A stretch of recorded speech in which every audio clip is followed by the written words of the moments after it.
How to add debit or credit card on Starbucks website. Hi everyone, this is Alana from Create, Login and Delete. Let's jump right into the video. First, open up any web browser you want and head over to starbucks.com and make sure to log into your account. Now click on the drop-down menu and select payment method.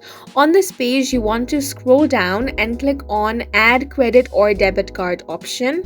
If you have not added your billing address, go ahead and enter that, then click on Continue. After that, here you first have to enter your name on the card, then enter your card number. Now select the expiration date of your credit or debit card.